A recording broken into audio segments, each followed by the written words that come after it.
Ito pa, maganda ito eh. Para makita lang ng iba. This is very important kasi alam nyo, napansin ko lang, at gusto ko itong i-real talk pa ulit-ulit sa mga kababayan natin. Marami talaga sa mga kababayan natin, may pagka-panatiko, may pagka-fandom. Especially dun sa awayan ng Itbulaga at TBJ. Ngayon, may issue na namang lumalabas. Nakeso daw yung G sa Gedli nila Langaw. Alam nyo, in-explain na to ni Channel Reds. Ang galing nga ni Channel Reds kasi nakabuntot siya lagi. In-explain niya na to. At in-explain din sa akin to ni Yorme. Kasi sa kanila, hindi planado. Sila walang krung na uuna. Walang ganun. Sa kanila daw, talagang babiyahe sila, magtititingin sila. Pag may nakursunadahan siya, kasi call niya eh. Call niya. Pag may nakursunadahan siyang, yun, bababa sila. Soledad Mueller, maraming salamat. So, nakasunod lang yung production. Pagka nakursunadahan ni Yormin tumigil, titigil sila. Kaya pag tigil nila, on the spot, ibibidyo na, wala pang tao. Diba? Hindi katulad ulitin ko hindi ko i-compare ito. Kasi kino-compare ng ibang tao, bakit daw pagdating doon sa sugod bahay ni ng TBJ, marami ng tao. Kasi yung sugod bahay, bago pa sila dumating, nandun na yung production. Naandun na lahat ng crew. Kaya marami talagang tao. Okay? Kila Yorme, pagbaba niya, wala pang tao kasi walang crew na nauna. Walang advance party, ika nga. Pinatunayan niya ni Channel Reds. Makikita nyo yan sa kanyang vlog. Na pinanonood ko yun, natutuwa ako kasi legit, yung ang tawag mo doon? Very authentic yung video ni Channel Reds. Napupunta lang siya doon, kakausapin niya ang tao, hindi niya kinakat ko ano man yung sabihin ng tao. Ganon din yung Itbulaga na Kapuso eh, on the spot, ika nga. Pagdating doon, pero dumadami. Ito, papakita ko yung video na yun ha. O, pahiram lang, Channel Reds ha, wag mo kay copyright. Dito promote naman kita.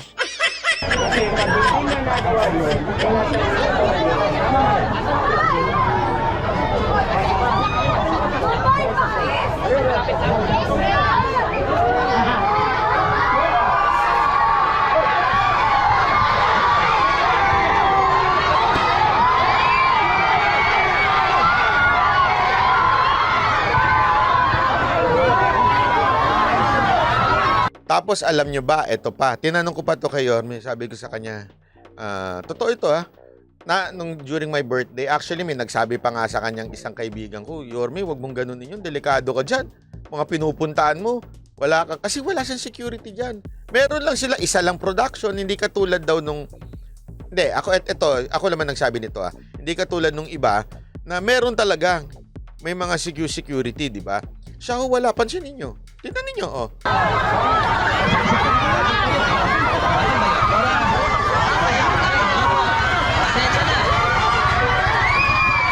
Alam niyo kung bakit? Kasi sanay na siya dyan sa ganyan. Ang sabi niya nga sa akin, sabi ko, bakit wala kang security? Pwede ka naman mag-security. May mga kung hindi man security ng police, mga bouncer. May mga bouncer naman. Yung kabilang channel, may bouncer naman. Bakit hindi ka mag-bouncer? Wala ba kayong pera? May pera naman kayo. Sabi, hindi totoo, di ba? I mean, yung mga ganun tanong, sabi niya nga sa akin, bay, yung kampanya nga di ba? Kitang-kita mo naman doon. Sanay na ako sa ganyan.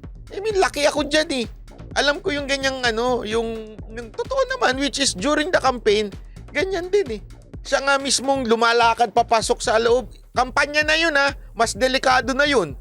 Compare sa ganito. So ano ang punto lang dito? Sana lang, yung mga pinaglaaway at pinag-aaway pa yung Itbulaga at TBJ, tama na. Kanya-kanya na sila. Ibig sabihin, ang purpose ng Itbulaga ay tulong at saya. Yun lang ang purpose nila, wala nang iba.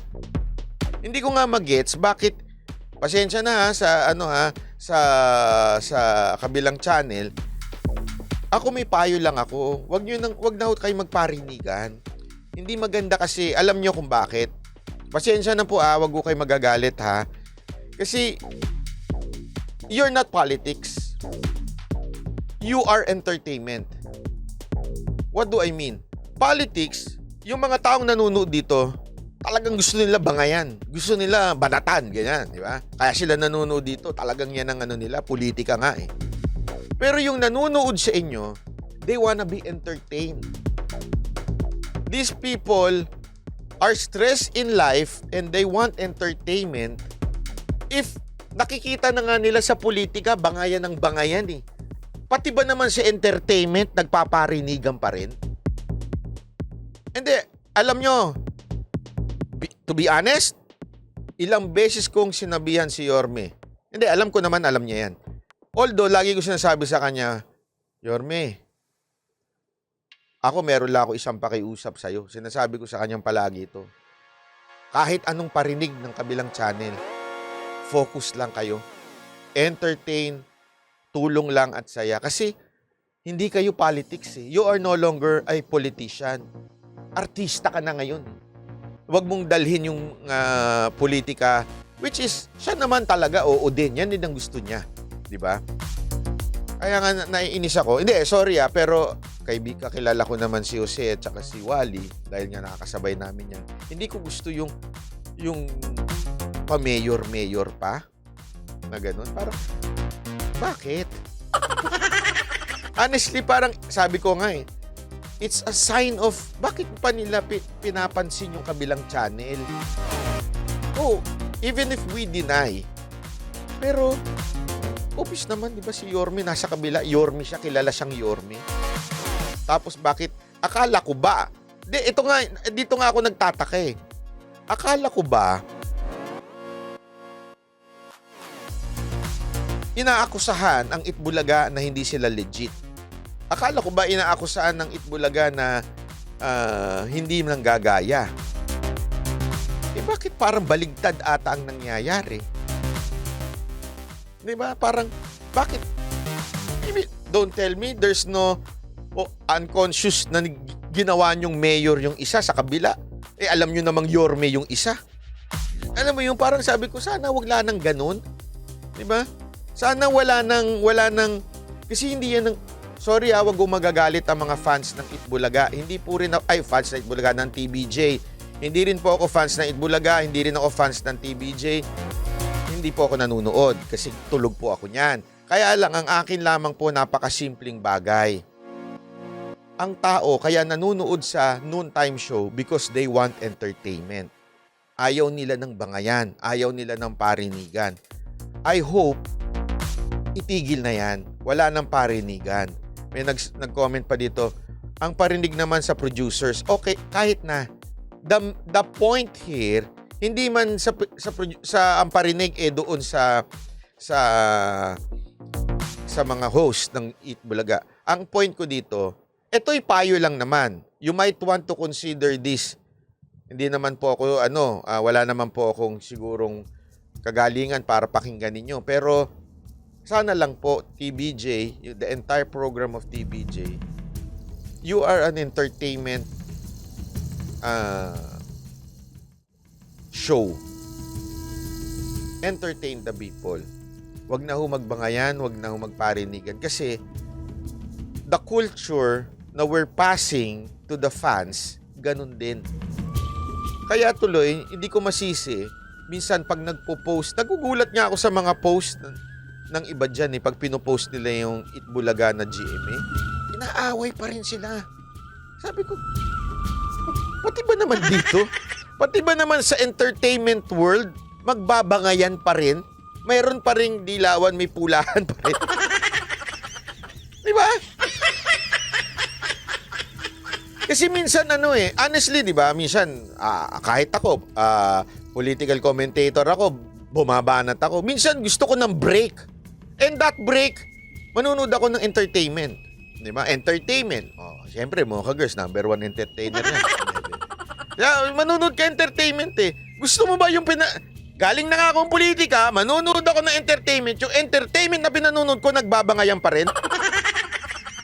Anong klaseng kultura ang magkakaroon tayo sa social media? Bangayan ng bangayan. Okay lang sa politika that's part Sa politika talaga, debate is healthy. Kasi diyan nagtatalaktakan ng pag-iisip, mga kailangan gawin sa bayan. Okay yan, tama yan para mas lalong humasa ang mga tao at mas lalong makialam. Pero pagdating naman sa entertainment, pambihira naman, bangayan pa rin. Ano to, Rendon Labrador? Hindi, di ba parang Rendon ng datingan? Ang pangit nga mula nung lumabas si Rendon eh. Pati ba naman entertainment? Hindi ganda. Sana lang. Ako, honestly gusto ko talaga mapalitan ng pangalan ng Itbulaga. O, tawagin na lang nilang Bulaga. O kaya, alam mo maganda nga itawag dyan? Gisa Gedli. Alam mo, Itbulaga, I'm telling you, since yan naman ang nag-aano sa inyo eh. Yan naman ang talagang kumakana sa inyo. Yan ang mataas ang pagka yan ng time na tumataas. Gamitin niyo yun. Gisa Gedli. Aminin niyo na, talaga naman, totoo. Ang nagdadala sa inyo si Yorme. Hindi dahil Iskonian ako, pero si Yorme talaga nagdadala sa inyo. Oh. Gamitin niyo yun, Gisa Gedli. Hayaan niyo na Itbulaga sa TVJ. Para tumigil na ba ngayon? Di ba? O kaya kahit di nga sa Gisa Gedli, as in Gedli. Kasi actually marami ibig sabihin ng Gisa Gedli, di ba? Ang dami. Sana eventually ganun na lang ang gawin para matahimik na yung entertainment. Kasi ako nakikiusap ako sa mga panatiko, pwede ba itigil nyo na yung bangayan? Pati ba naman yung artista, pinag-aaway-away pa natin? Di ba? Pati ba naman yung mga artista? Sana ma-entertain na lang yung mga kababayan natin. Sana matulungan na lang. Hindi, ito. Walang biro. One time nanood ako. Nung yung susi sa Itbulaga. One time nanood ako. Natutuwa ako eh. Kasi hindi sila nagpaparinig. Wala silang pinatatamaan. Tuwan-tuwa lang yung dalawa. Tuwan-tuwa lang si Paulo tsaka si Yorme. Nag-aasara silang dalawa. Ibig sabihin yung silang dalawa nag-aanuhan lang. Di ba? Kung pinanonood ko nga yan, sabi ko nga, nilabas ko yung sarili ko eh. Nilabas ko yung sarili ko bilang Iskonian. Matutuwa ba ako pag pinanood ko to? Tiningnan ko eh. Oo, di ba? Bakit? Nakakatuwa eh. Uy, walang yang may 50 mil na kaagad yung babae so contestant. Sabi ko sana pala sumali ko doon. Kailan kaya magkakaroon ng contestant? Vlogger, Yorme, sali ko ha? Sasali talaga ako pagka merong vlogger. Hindi. Ulitin ko hindi ko sinasabing maganda yon, pangit yung kabila. Hindi na sinasabi ko Ang sinasabi ko, I'm watching it because na-entertain ako eh. Maiinis siguro ko kung si Yorme, sinabi niya, alam mo ba sa amin, sa Maynila? Mabibwisit ako. Kunwari, tagalabas ako Kunwari, hindi ako Iskonian. Kunwari, Tanso ako. O kunwari, kay Lenny Robredo ako. Pag nagsalita si Yorme doon na sinabi niyang, alam mo ba, sa Maynila, ganito ang ginawa ko. Aba, maiinis ako. Tama, mali. Kasi nga, hinalo niya politika. Pero nung nakita ko, nung pinanonood ko, it's all about entertainment yung ginagawa nila. Abay, mas okay, sabi ko. Okay. Hindi ko pa napanood yung kabila kasi inahanap ko nga sa SOCMED eh. Kasi ang inahanap ko doon sa social media, hindi ko pa napanood. Lumalabas yung akin kasi nakapalo ako dito kay Channel Reds eh. Si Channel Reds eh. Kaya follow nyo si Channel Reds as in, very organic yung mga video niya. Nakapalo ako kay Channel Reds. Kaya ako napanood. Diba? Yun lang. Showtime, pasensya na against talaga ako dun sa values na pinapakalat ng Showtime. Wag na lang natin sabihin kung ano yung values na yun. Totoo. Sorry sa Showtime I may like your joke. Maybe sa stand-up comedian na bar. Okay ako doon sa joke nyo. Pero yung sa noontime show, yung ginagawa ng isa nyong host, hindi ko talaga kursunada. Pasensya na, that's my opinion. Okay? So, maraming salamat. Thank you very much. I hope to see you tomorrow. Iwan ko lang ko kayo. Wala pala bukas sa Monday na uli iwan ko lang ito dito. Maganda po itong video na to. Sana magustuhan nyo po. God bless everyone. See you again. Bye-bye.